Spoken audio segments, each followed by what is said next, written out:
Hello viewers, আসসালামু আলাইকুম। চলে এসেছি আজকে নতুন একটি ভিডিও নিয়ে। ভেবেছিলাম আপনাদের সাথে একদম 100% অথেন্টিক, মানে নো ফেল না, 100% ফেল রেসিপিটা আপনাদের সাথে শেয়ার করব, কিন্তু সেটা আর হলো না। আমার রেসিপিটি আসলে পাশ করেছে, ফেল করেনি। তো যাই হোক, কথা না বাড়িয়ে শুরু করা যাক। এখানে আমি নিয়ে নিয়েছিলাম 1.5 লিটার পরিমাণে দুধ। 1.5 লিটার পরিমাণে দুধ আমি এখানে জাল দিয়ে প্রায় 800 থেকে 900 গ্রামের মতো করে নিয়েছি। আমি দিয়ে দিয়েছি এখানে হাফ কাপ উঁচু করে চিনি আর হাফ চামচের মতো লবণ, যাতে মিষ্টিটা অনেক বেশি গাঢ় হয়, পানছে না লাগে। তো ওইটা আমি আলাদা করে রেখে দেন আমি একটা বাটিতে নিয়ে নিয়েছি 4টা ডিম। আপনারা চাইলে 5টা ডিমও নিতে পারেন, কোনো সমস্যা নেই। দিয়ে দিচ্ছি এখানে ভ্যানিলা এসেন্স। আমি এখানে অথেন্টিক যে ভ্যানিলা এসেন্সটা এটা ব্যবহার করছি। এটা অল্প একটু দিলেই হয়ে যায়। তো এটা দেওয়ার পরে আমরা ডিমটা ভালো করে বিট করে নিব। আপনারা চাইলে চামচ বা স্প্যাচুলা বা যেটা দিয়েই চাইলে আপনারা বিট করতে পারেন, বা বিটার দিয়েও বিট করতে পারেন। আমি এখানে ছোট হ্যান্ড, মানে মিক্সার, যেটা কফি মিক্সার, এটা দিয়েই ব্লেন্ড করে নিচ্ছি বা মিশিয়ে নিচ্ছি। দেন হচ্ছে আমি এটা আলাদা একটা পাশে রেখে ক্যারামেল তৈরি করে নিব।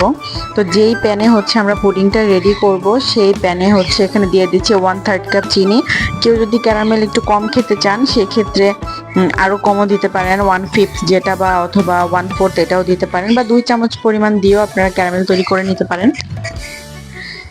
দেন হচ্ছে আমি এখানে ক্যারামেলের জন্য সাথে দিয়ে দিয়েছি তেল। হ্যাঁ, ঠিকই শুনেছেন, তেল। অনেকেই ব্যবহার করে পানি, বাট আমি এখানে দিয়ে দিয়েছি তেল। এটা আসলে আমার নানুর রেসিপি, আমার নানুর থেকে শেখা। আমার লাইফের সবচেয়ে বেস্ট পুডিং ছিল আমার নানুর। তো যাই হোক, এখানে আমি ক্যারামেলটা তৈরি করার সময় অবশ্যই চুলার আঁচ বাড়িয়ে দিয়ে তৈরি করবেন, তা না হলে চিনি যেটা, এটা দলা পেকে যাবে, ক্যারামেলটা হতে চাইবে না।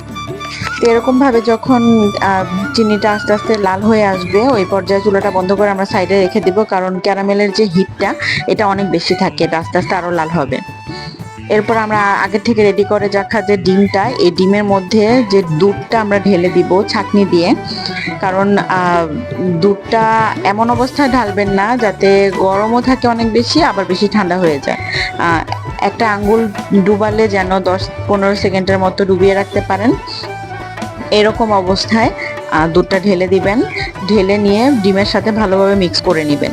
মিক্স করে এবার আমরা অন্য একটা আলাদা হাঁড়িতে পানি বসিয়ে দিয়েছি, নিচে একটা স্ট্যান্ড বসিয়ে দিয়ে বাটিটা বসিয়ে দিয়েছি। যার যদি ঢাকনা সহ বাটি থাকে সেক্ষেত্রে ভালো, আর ঢাকনা না থাকলে এরকম একটা প্লেট বসিয়ে দিয়ে উপরে একটা ভার কিছু দিয়ে দিবেন, যাতে বেড়ে না ওঠে বা ফুলে না যায়, এরকম অবস্থা, বা নড়াচড়া না করে।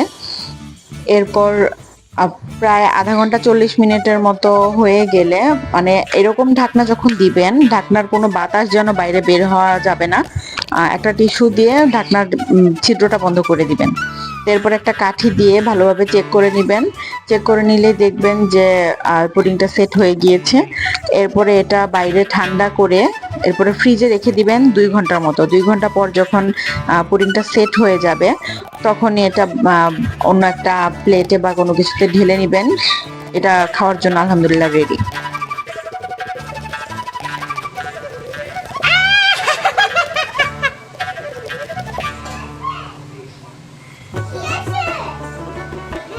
হয়েছে।